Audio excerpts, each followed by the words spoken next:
Ajo që kemi folur gjithmonë dhe që është plaga më e madhe është korrupsioni dhe abuzimi në sektorin e arsimit. Nuk kanë kaluar javë nga 25 masa arresti në Universitetin Bujqësor të Tiranës, ku tregohesh e qartë që kemi të bëjmë me abuzime të parave të studentëve, por gjithashtu sistematikisht ne kemi parë që universitetet e vendit tonë nuk bëhen lajm për kërkimin shkencor dhe nuk bëhen lajm për gjetjet që ato kanë realizuar, po bëhen lajm për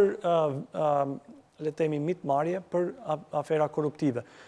Ky është një nga problematikat kryesore që mbartin universitetet. Sigurisht është një sektor i nënfinancuar, nëse shikojmë GDP-n ose paratë që ne çojmë për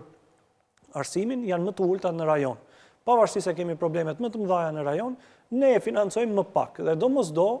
do kemi një realitet ku problemet e kanë vështirë të zgjidhen. Pastaj gjithashtu ne kemi problematika në sektorin e teknologjisë dhe informacionit, ku e kemi thënë dhe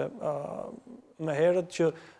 pavarësisht se trumëtohet që ne po zhndrohemi në një vend të teknologjisë e informacionit edhe etikut, kjo është shumë larg realitetit ku ndodhen fëmijët e vendit tonë, ku në sistemin parauniversitar një kompjuter është për